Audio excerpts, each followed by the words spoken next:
हाँ हेलो, कैसे हैं आप सब लोग। मैं सुमित चौधरी, फाइब्रोमाइल्जिया स्पेशलिस्ट। बहुत बहुत स्वागत है आपका ब्रेन न्यूरोप्लास्टिसिटी ट्रीटमेंट चैनल में। और आज बात करेंगे कि फाइब्रोमाइल्जिया सोमेटोफॉर्म होने का कारण क्या है, ये क्यों होता है, क्रोनिक पेन क्यों डेवलप होता है, पेन पूरे शरीर में जाता ही नहीं है, ऐसा क्यों होता है और ये डेवलप क्यों हो जाता है।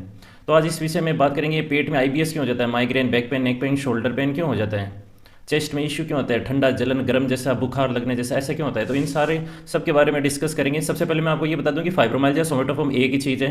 इंडिया के डॉक्टर, ये उनको इंडिया के जो डॉक्टर हैं वो लाइक पेन स्पेशलिस्ट भी ऐसा बोलते हैं कि फाइब्रोमाइल्जिया अलग है और सोमेटोफॉर्म अलग है, जबकि ये दोनों एक ही हैं। दोनों का ही एक रीज़न है कि आपका ब्रेन है वो खतरा फील कर रहा है।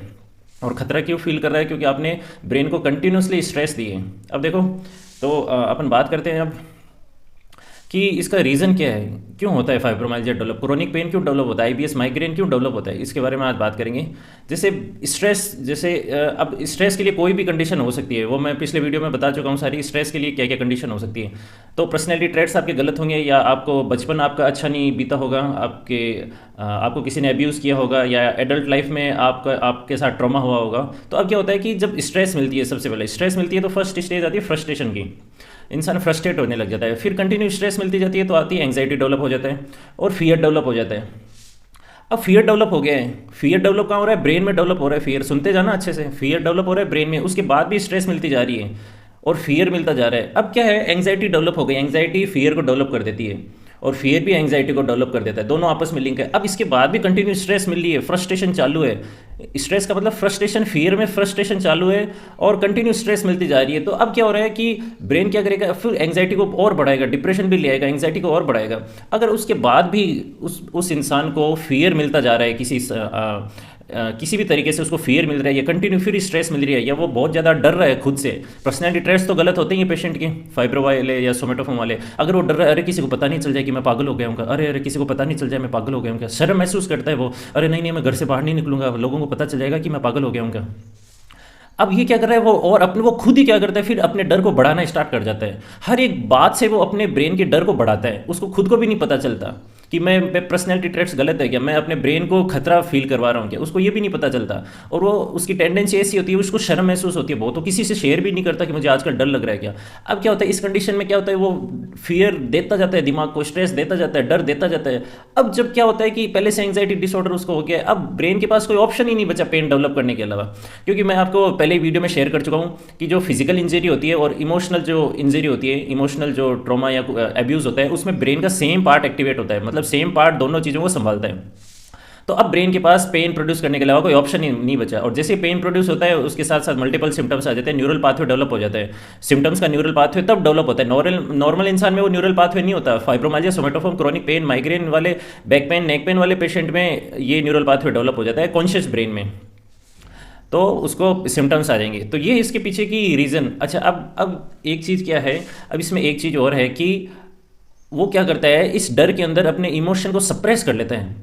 अब वो एक्चुअली में क्या कर रहा है, फाइब्रोमाइल्जिया का मेन रीज़न क्या है, इमोशन को सप्रेस करना। इमोशन, फियर हो गया, गिल्ट हो गया, शेम हो गई, इनको सप्रेस करना। गुस्सा आ रहा है, एंगर सबसे जो ज़्यादा रीज़न है वो anger is a powerful emotion, उसको वो सप्रेस करता है। जैसे फादर और जो उनके जो लड़के हैं वो एक जॉब कर रहे हैं, एक ही दुकान पे वो बिजनेस कर रहे हैं। अब क्या हो रहा है, फादर बच्चे को डांट रहे हैं रोज़, किसी तो जितना बिजनेस का प्रेशर है वो अपने बच्चे पे डाल रहे हैं। अब बच्चा क्या कर रहा है, गुस्से को एक्सप्रेस नहीं कर पा रहा, ना फील कर रहा है उसको, क्योंकि वो फादर रह गए तो वो फादर के सामने बोलना नहीं चाहता। अब क्या कर रहा है, मैं एक एग्जाम्पल दे रहा हूँ, तो अब वो क्या कर रहा है कि गुस्से को अंदर ही अंदर दबा रहे हैं, न उसको फादर के सामने एक्सप्रेस कर रहा है, न उसको गुस्से को फील कर रहा है, उसको दबाता जा रहा है, दबाता जा रहा है। गुस्सा मिल रहा है, चुप रह रहा है, वो एकदम चुप रह रहा है। तो ये एक एग्जांपल दिया है मैंने। अब वो जितना चुप रहेगा, जितना एंगर को सप्रेस करेगा ना, वो इतनी पावरफुल एनर्जी कहीं तो कहीं जाएगी ना, इतनी इतनी तो आप में भी बेसिक अंडरस्टैंडिंग है कि वो इतनी पावरफुल एनर्जी कहीं तो कहीं जाएगी। तो इसलिए वो क्या करता है, पेन पाथ डेवलप कर देता है, और उसके साथ साथ वो उसमें फियर भी डेवलप होने लग जाता है, स्ट्रेस, उसको इसको एंगर सप्रेशन, जितने भी इमोशन सप्रेशन जो टेंडेंसी होती है उनके साथ फियर जुड़ा हुआ होता है, फियर और स्ट्रेस, फ्रस्ट्रेशन जुड़ा हुआ होता है।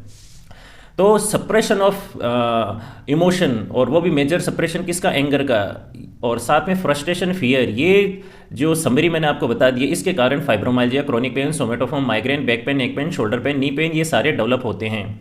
ब्लेडर इशू आ जाएगा, चेस्ट में इशू आ जाएगा, पेट में कॉन्स्टिपेशन हो जाएगा, नोजिया, वॉमिटिंग हो जाएगा, आईबीएस हो जाएगा। तो ये रीज़न है, मैंने एक समरी बता दी है कि फाइब्रोमाइल्जिया सोमेटोफॉर्म कैसे डेवलप होते हैं।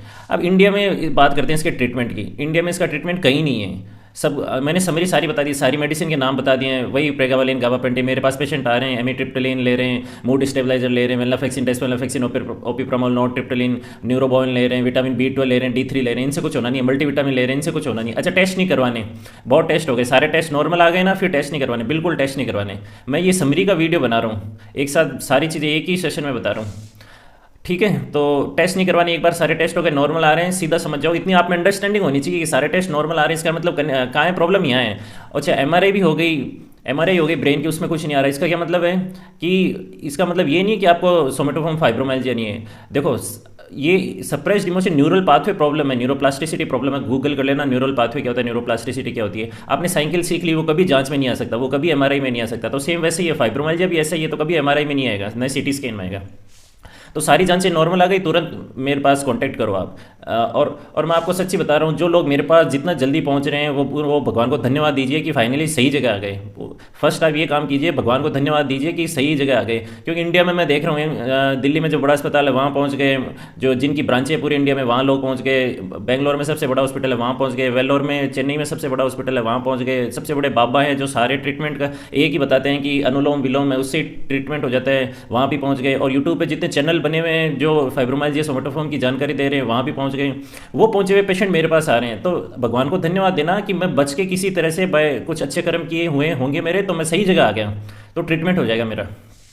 अब देखो, एक बार बता दो, मेडिसिन से इसका ट्रीटमेंट नहीं है। मेडिसिन से ट्रीटमेंट होता ना तो यूट्यूब पे इसके वीडियो भी नहीं बनते, कुछ नहीं होता, सीधा आप पास हर कोई इंसान पास वाले डॉक्टर के पास जाता, ठीक हो जाता। तो वीडियो ही नहीं बनते और वो आराम से ठीक हो जाता है, वो अपना काम कर रहा होता है, उसका रिलेशनशिप, करियर, उसके पेन को कोई समझ नहीं पाता। आधे लोग ये बोलते हैं कि इसको पेन ऐसे ही हो रहा है, ये झूठ बोल रहा है। अच्छा, पेन रियल हो रहा है, उसको पेन वास्तव में हो रहा है, वो झूठ नहीं बोल रहा है। उसको उल्टियाँ, जो कॉन्स्टिपेशन हो रहा है, या चमड़ी की कुछ प्रॉब्लम आ रही है, ब्लेडर सिंड्रोम है, या उसको चेस्ट में कुछ इश्यू आ रहा है, पेन डेवलप है, माइग्रेन है, वो झूठ नहीं बोल रहा है, उसको सच्ची में वैसा डेवलप हो रहे हैं। अच्छा, तो अब क्या करना है ट्रेनिंग में, साथ साथ में देखो, अब ट्रेनिंग में मैं क्या बताऊँगा, वो जो सप्रेस्ड इमोशन है सिम्टम्स डेवलप होने से पहले पहले, उन सबको एक्सप्रेस करने की मैं तरीके बताऊंगा आपको। ये बहुत ज़रूरी पार्ट है रिकवरी के लिए। आपको ऐसे लगेगा कि एक बर्डन मेरे दिमाग से, एक बोझ उतर गया है, आपको एकदम सेफ फील होगा। जैसे ही ब्रेन को सेफ फील होने लग जाएगा, सिम्टम्स जाने स्टार्ट हो जाएंगे। तो वो मैं आपको तरीका बताऊंगा कि सारे इमोशन को देखो। इतने तो आपको भी बेसिक अंडरस्टैंडिंग होगी कि गुस्से को दबाते हैं तो काम तो गड़बड़ होता है, इतनी तो आप में भी अंडरस्टैंडिंग होगी। देखो, फाइब्रोमाइल्जिया, ये सारे जो रोग हैं, ये ऐसे हैं कि अकेला डॉक्टर कुछ नहीं कर सकता है। यदि आप में बेसिक अंडरस्टैंडिंग थोड़ी समझनी है ना खुद से, तो आप ठीक नहीं हो सकते।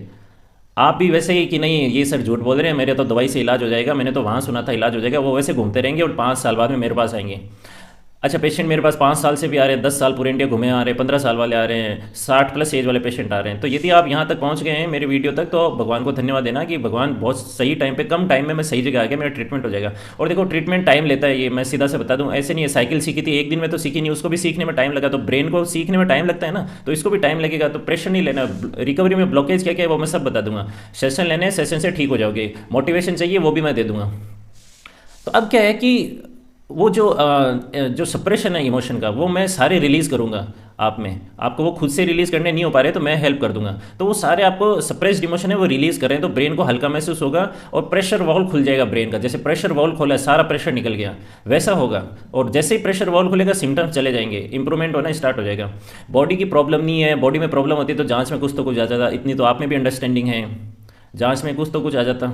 ठीक है। और फाइब्रो, इन जितने भी पेशेंट हैं इनमें एंग्जाइटी, डिप्रेशन पक्का होगा। वो खुद से झूठ नहीं बोल सकते। स्लीप इशू होगा, फटीग, थकान होगी, वो झूठ नहीं बोल सकते। तो बहुत बड़ा रोल रहता है कि दबे हुए इमोशन लास्ट में जगह नहीं बचती तो पेन डेवलप करते हैं। तो मैंने सारी समरी बता दी है। और मेरे जो मास्टर एडिशन के वीडियो हैं वो ज़रूर देखना आप, यदि मेरे को कांटेक्ट कर रहे हैं उससे पहले। मेरे मास्टर एडिशन का जो फर्स्ट वीडियो है उसमें मैंने बहुत लंबा कुछ समझाया है, डेप्थ जानकारी दी। किसी डॉक्टर ने आज तक पूरी फाइब्रोमाइल्जिया की जो स्टेज है वो एक्सप्लेन नहीं की, मैंने हर एक साइंस एक्सप्लेन की। यदि आपको डिटेल में जाना है ना, मेरे सारे वीडियो देख लीजिए। सबसे पहले मेरे मास्टर एडिशन के सारे वीडियो देखिए, एकदम डिटेल में जानकारी दी है फाइब्रोमाइल्जिया क्यों होता है और कैसे ठीक होगा। और किसी ने ये नहीं दी, और ये वही दे सकता है जिसको नॉलेज हो और जिसके साथ फाइब्रोमाइल्जिया हुआ हो, वही पेन को फील कर सकता है। मुझे फाइब्रोमाइल्जिया हुआ था, मुझे पता है 24 घंटे पेन होता है ना तो कैसा लगता है, क्या हालत होती है, मुझे अच्छे से पता है। अच्छा, वो फ्रस्ट्रेशन भी निकालना ज़रूरी है। आपको डेली जो आप फ्रस्ट्रेट हो रहे हैं पेन से, क्या हालत हो जाती है पेशेंट की मैं बताता हूँ। 24 घंटे पेन हो रहा है, लिमिट उसकी सहन करने की पार हो जाती है, भयंकर तड़पने लग जाता है, अरे मर जाऊंगा, इससे अच्छा तो मैं मर जाऊँ तो अच्छा, ये क्या ज़िंदगी है। तो वो जो फ्रस्ट्रेशन हो रहा है ना, उसको भी निकालना ज़रूरी है, वो भी मैं निकाल दूंगा, तो उसकी भी टेंशन मत लेना।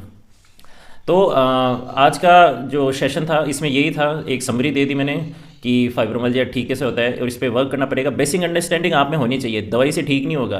दवाई से 5 से 10% रिलीफ आएगा, इससे ज़्यादा नहीं आएगा। न्यूरल पाथवे प्रॉब्लम है तो अंडरस्टैंडिंग आप में भी होनी चाहिए, अकेला मैं कुछ नहीं कर सकता, आप में भी समझ होनी चाहिए। तभी दोनों का जब मिलके दोनों वर्क करेंगे तभी आउटपुट आएगा और ठीक हो जाएंगे।